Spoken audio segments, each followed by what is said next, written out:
Hello, people. I greet everybody in case you're just returning from church service or you were at home. What do we call this one we do by evening? House fellowship.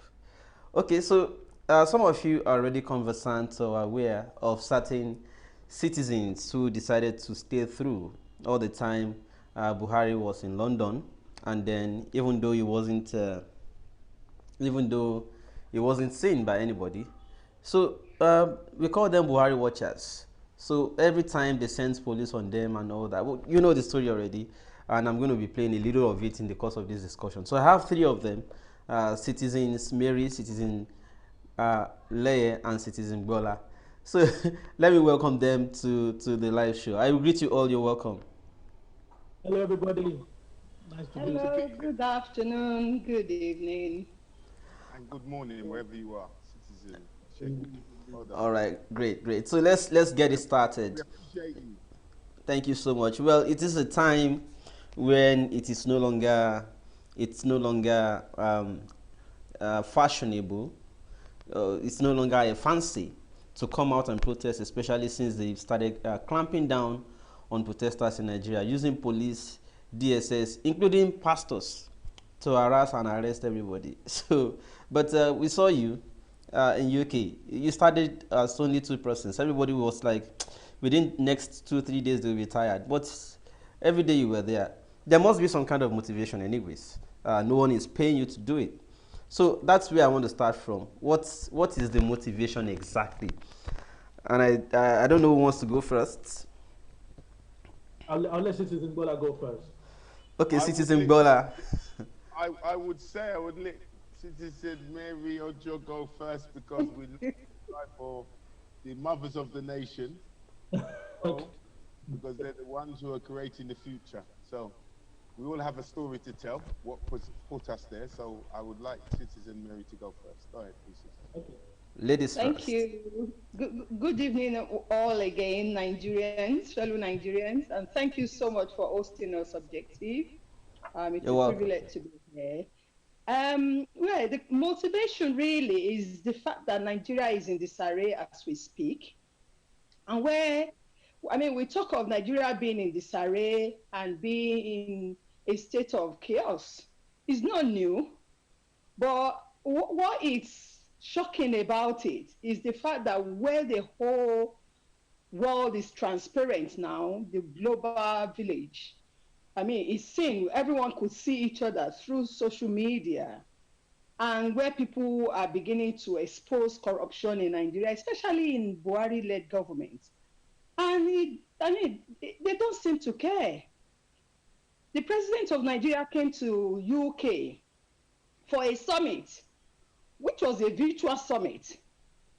We account the amount of money that was spent on their travel down. It wasn't just him, he came with an entourage.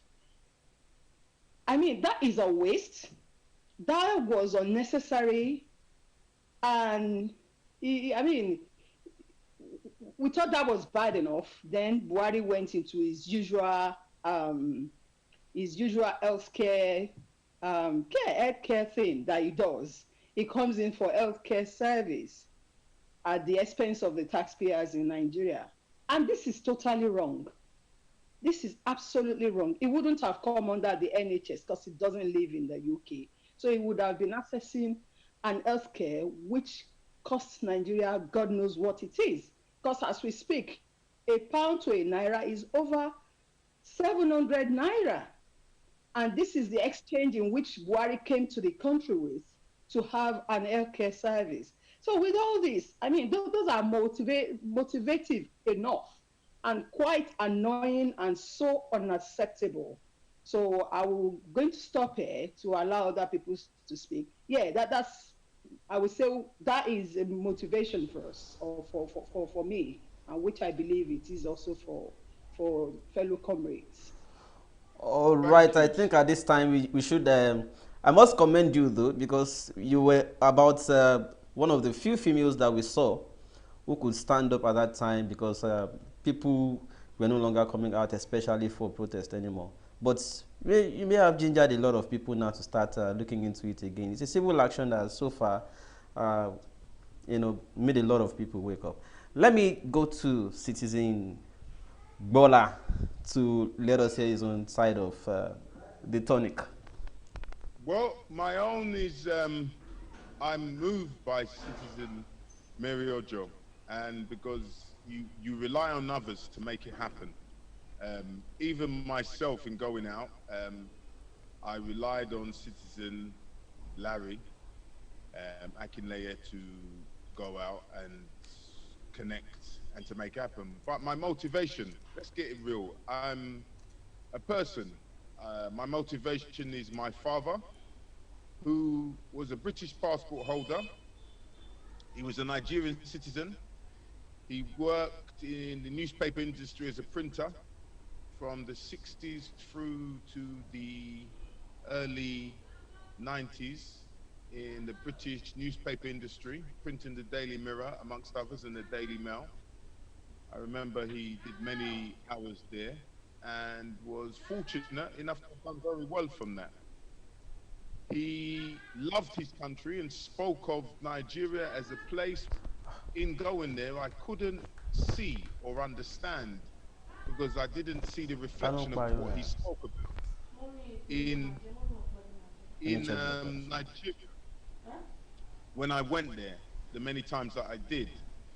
So my father, and I must say it plain, he died in a hospital in Nigeria after spending a huge amount of money after Oh, a that's so short sad. illness. And I am very That's moved sad. by, by that because I landed in Nigeria. I went through the necessary passport controls and all the rest and ended up at the hospital. And at that stage, I was told my father had passed by my relatives who were massed there. We're a large family.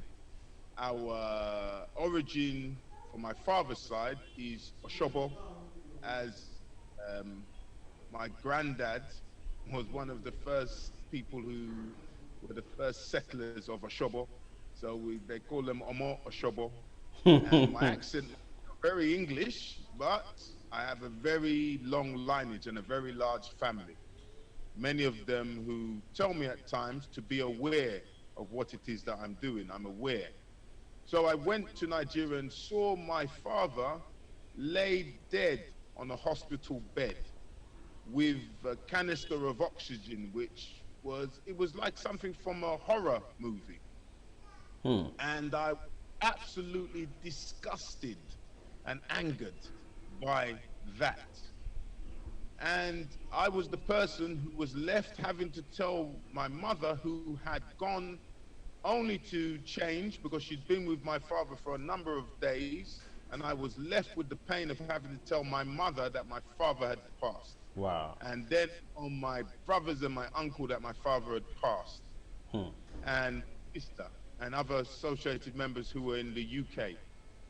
Hmm. Now, I look at it and I look at the person who's supposed to be representing a public servant, somebody who's supposed to take the treatment that the average Nigerian could take. My father, when we heard about his illness, we were quoted £100,000 for um, airplane.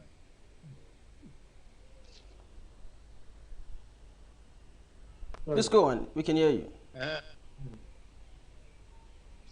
Oh, I know. just remembering it. No, I can imagine it's tough. Come on, citizen. That's right.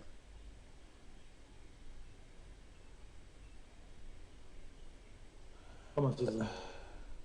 Yeah. We can see the pain that Bola, just the remembering of the events, the pain he engrows in him. It's a sad one. It's a sad one. I'm so sorry about this. Looks like I'm taking you through emotional And time then again. this person called a president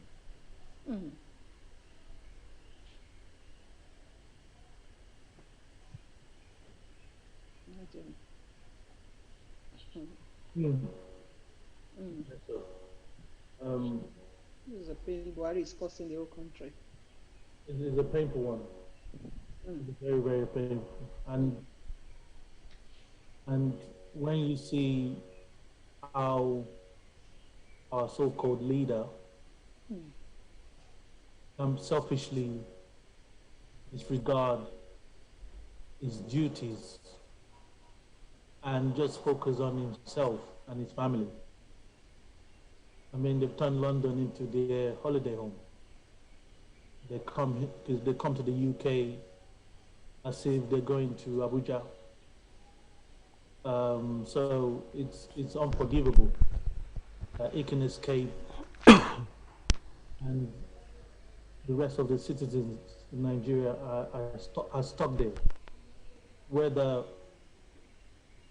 by chance or by bad luck, fall ill in that country. The level of healthcare in that country is despicable. I know it's very painful for citizen Bola to just even remember what he went through and his dad and the way his dad, a very proud, very honorable Nigerian, passed away at the hands of these guys due to the lack of healthcare provided to the citizens.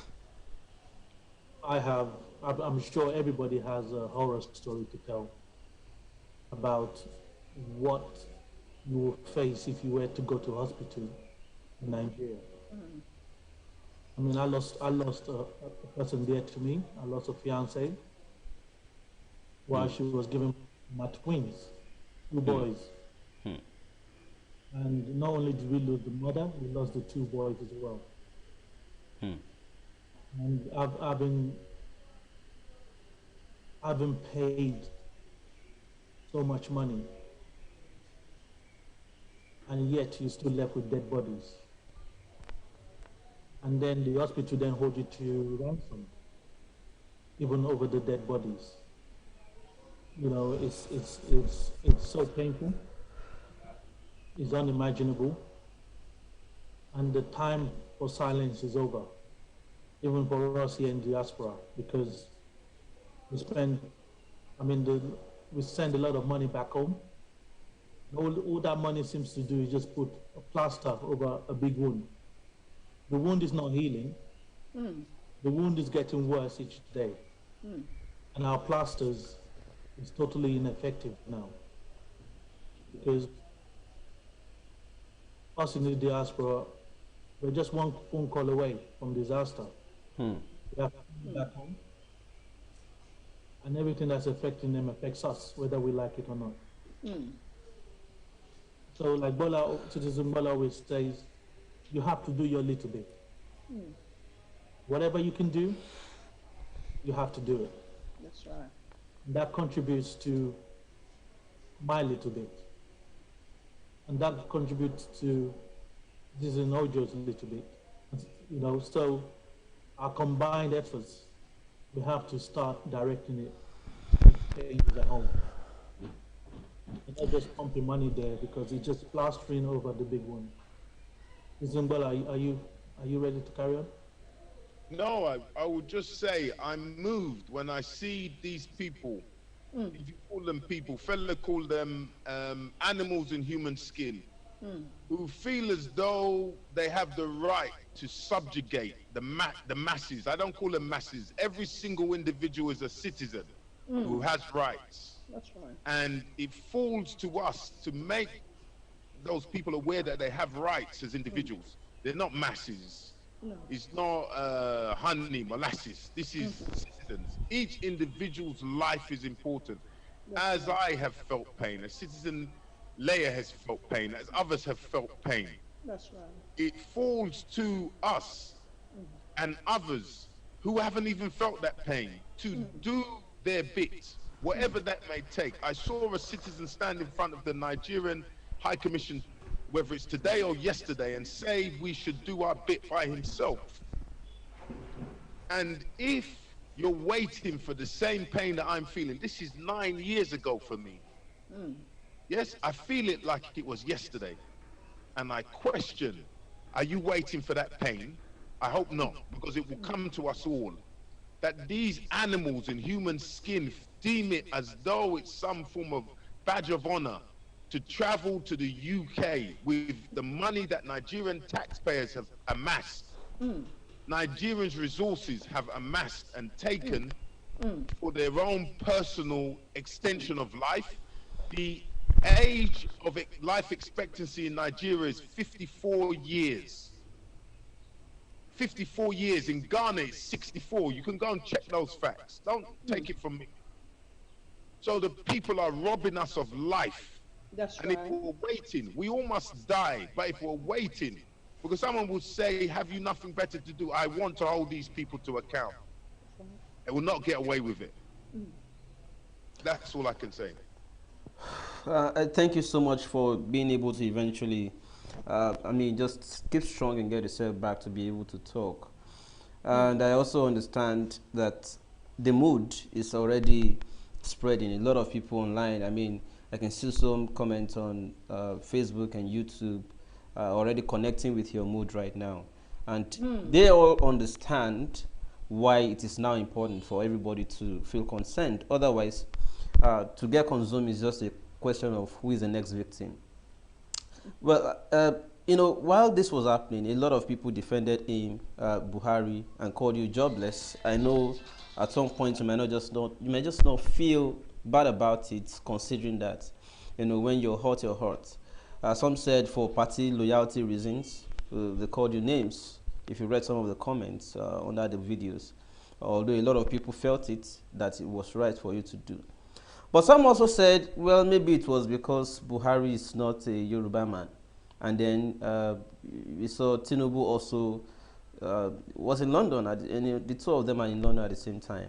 And then they went there for different surgeries, but albeit medical reason. I don't know if Citizen Mary or Joe wants to respond to that. Tinubu was also in London. And then, Yeah. what does it make you? What does it make you feel?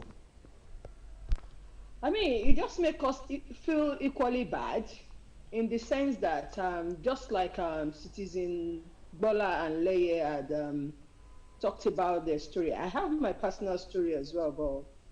But you come and think of my story. My mom died in Nigeria. That's my own story.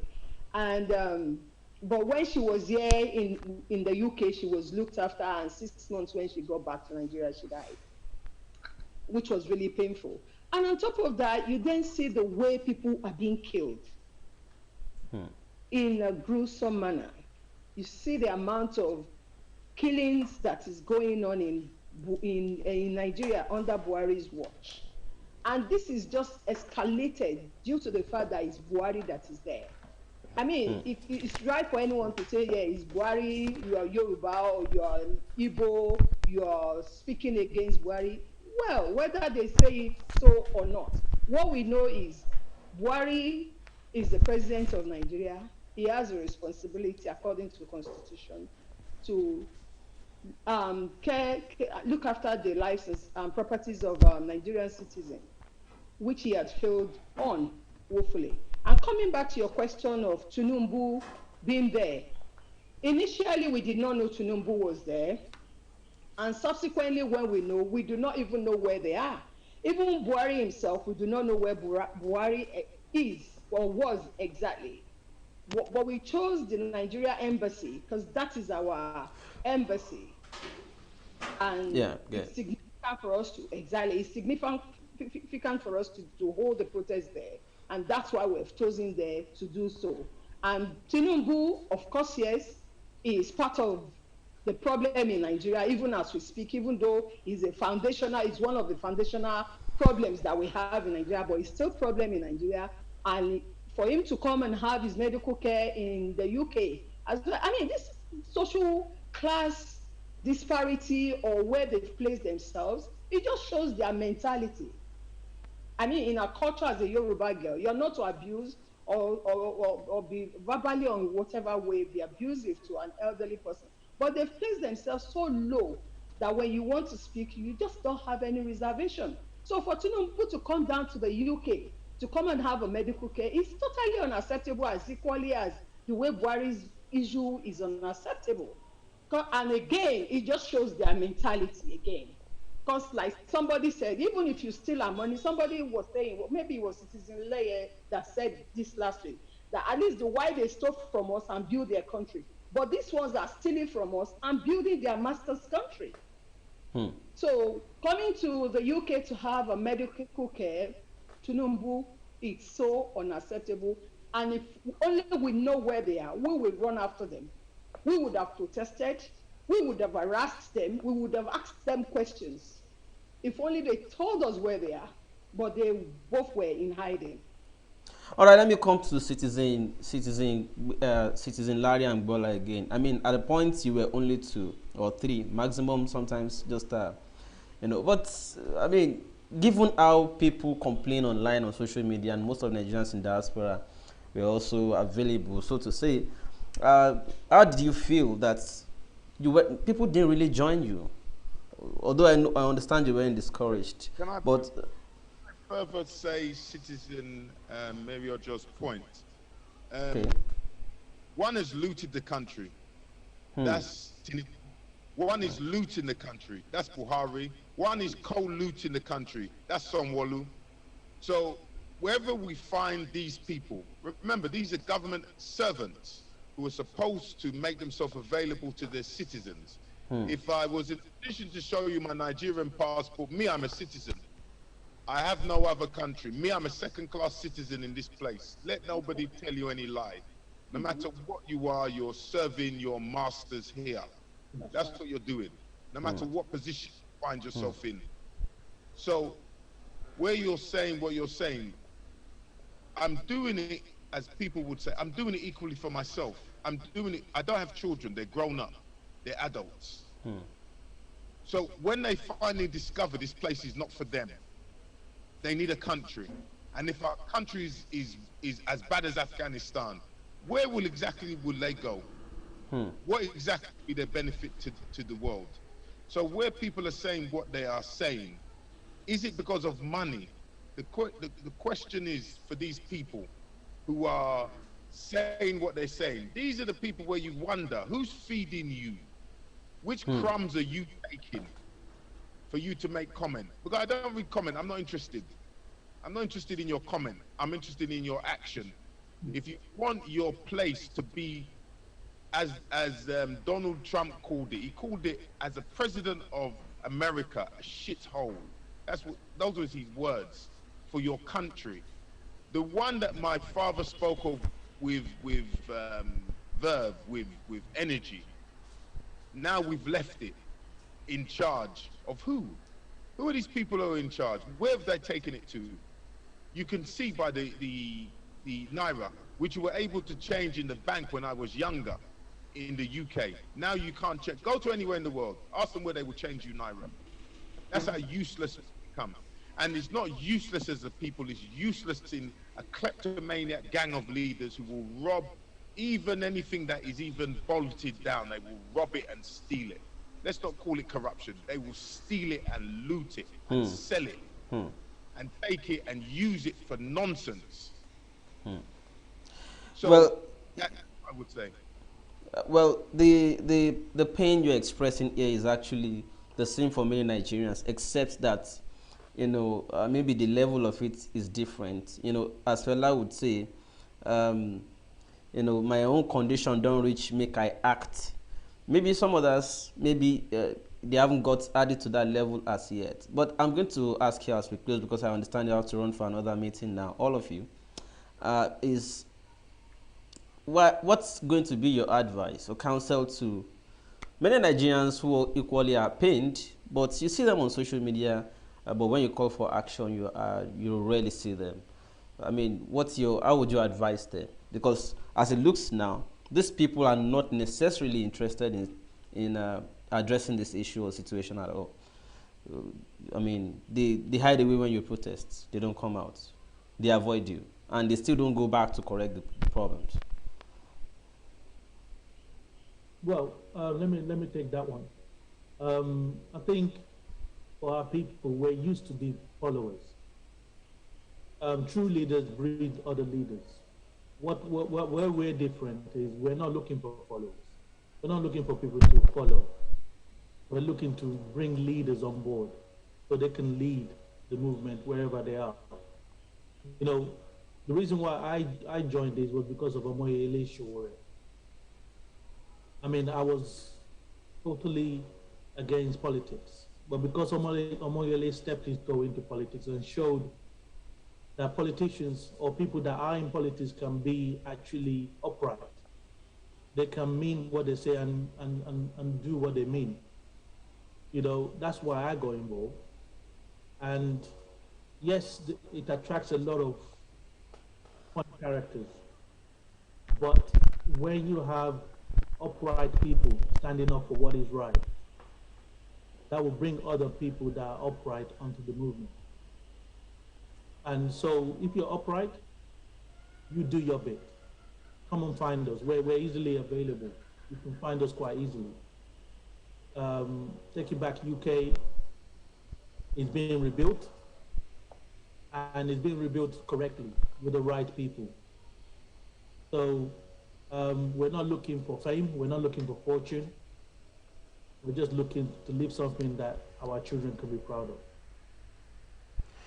Thank you very much, citizens. I don't know if there's a final word before you go. I understand you're running out of time for another meeting now. If there's just any final word, Citizen Mary, Citizen Bola, let's just have them so that it could be our party shot, and then we'll find another time again to reconvene and advance these discussions.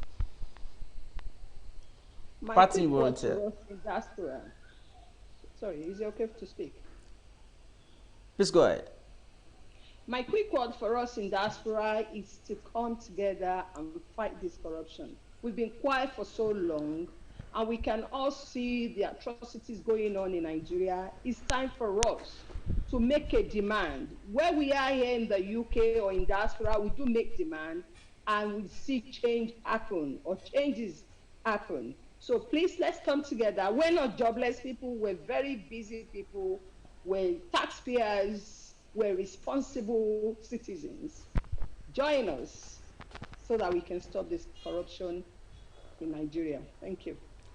Yes, thank you so much, I ma'am. would And say yeah, simply, in ending, as you said, we're moving for another meeting, is a very simple thing. Wherever you are, do your bit. Whatever you think it is, do your bit. thank you. Let me have Citizen Layer for his own part in short here. Yes, do your bit and come and join us. Even if you're scared to do, you know, if you think you're going to stand alone, you will never stand alone. I went there, Bola was there, and each time I turned up, not with the Nigerian mentality, I turned up on time. I was consistent because when we get to the UK, even though you're Nigeria, UK has a habit of putting you into shape. You know, so you start keeping time, you start being a man of your word and a woman of your word, and you start being upright. So simple disciplines like being on time and not being a liar is what we're looking for. And also, very quickly, can I just say, objective, please appreciate we have citizens that traveled all the way from Wales Yes. to Wow. join us. Wales to London was a journey, about 4 hours or slightly over. And she Wow. joined us. There were other people, even in disability, they joined us. So it's Wow. a work for all. Thank you. I must commend you all. That's a very good one.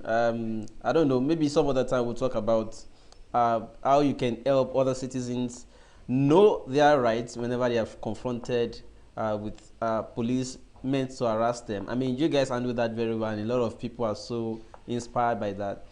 And I think that should be the next topic next time we convene like this. So I must appreciate you once again. Happy Sunday. Have the rest of the day. Have a good one. Let me release you to go attend your next meeting. And so for the rest of us who are still watching the live show, I want to say that, we are at the crossroads. And these are people who went to face it regardless of what was happening. And I'm sure some of you already saw the video. So I'm going to still play it to you as we close now. My name is Shegun Olo. Just take a look at this as we close.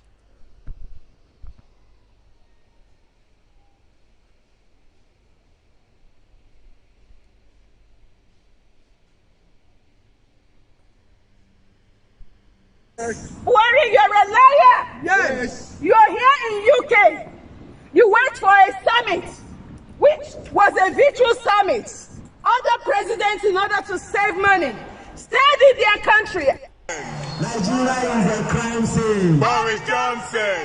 Nigeria is a time bomb. Wave your feet. I say, why is the silence? BBC. I say, why is the silence? BBC. I say, why is the silence? BBC. Nigeria is a crime scene. Boris Johnson. Nigeria is a crime scene. Boris Johnson. Nigeria is a crime. I was tired of working hard. He's in Nigeria, but lived in America for many years. And he was tired of what was going on. So what he did was he went back to the coast, right? On his own. He left his family back in America. The night before the protest, the Nigerian government kidnapped him, How are you, sir? right? And locked him up. Tortured him, all sorts of medical issues. This was 2 years ago. And he's still in detention. Buhari, you are a corrupt person. You are incompetent. Buhari, you're a terrorist. Yes. Buhari, you're a bigot. Yes. Buhari, you are a murderer. Yes. Buhari, you're a liar. Yes. You're here in UK. You went for a summit, which was a virtual summit. Other presidents, in order